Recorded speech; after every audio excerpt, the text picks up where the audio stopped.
Hi, this is Michele-Olivia, just giving you an overview of my final project paper. Let me just go right into it. So my project is basically about the controversial of drugs or performance enhancement substances used in athletes in general, and I'm also going to try to get into dancing specifically. So, about the substances used by athletes to improve their performance, that is used a lot in sports in general. So, one of my main questions was why would it be a good idea to intake substances if it will lead to poor outcomes in the future? We know that some people think that it's a good idea to intake drugs just because they want that win, they want to be the star player. But some people also think it's a poor decision just because of their future and having it be not a fair advantage to other athletes. Some other topic I'll dive into is something we talked about during this quarter. So it's the difference between the good versus the bad actions.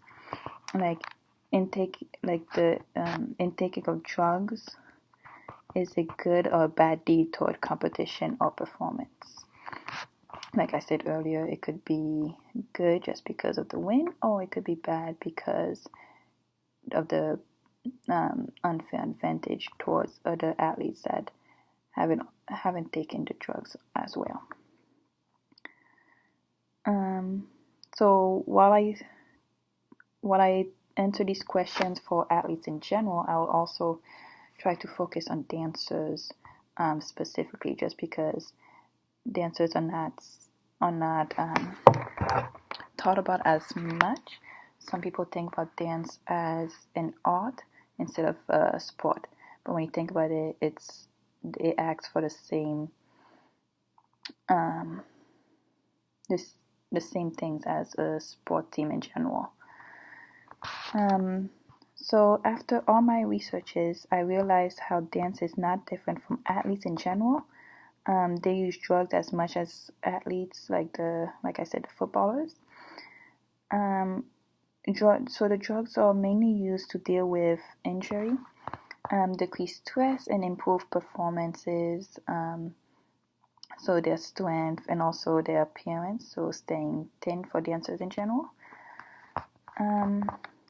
So with this idea of good versus bad, I personally think that drugs should be banned from competition and performances and practice in general, just because I believe in hard work and dedication to get ourselves to that stardom, to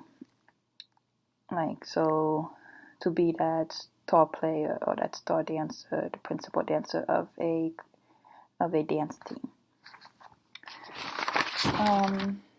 So articles that can help me with my case of banning drugs for the good of the sport are the article from Monte Sanchez, Jamie, and Michael Zabala, who wrote about the bad effects. So the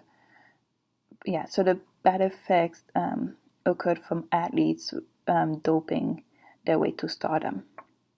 With physical effects, substance abuse, athletes also go through some psychosocial problems and physical problems in the future, which is why I think it's also a bad idea for substance abuse.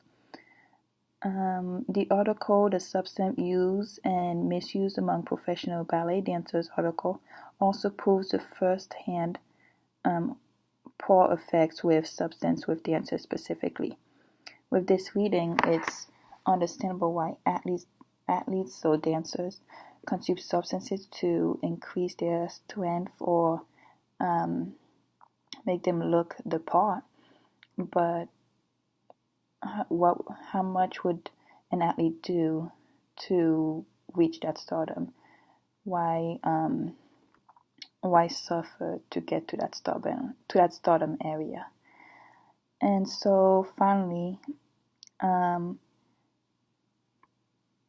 be the best you can be, I really think it's all about your motivation and your hard work instead of intaking and performance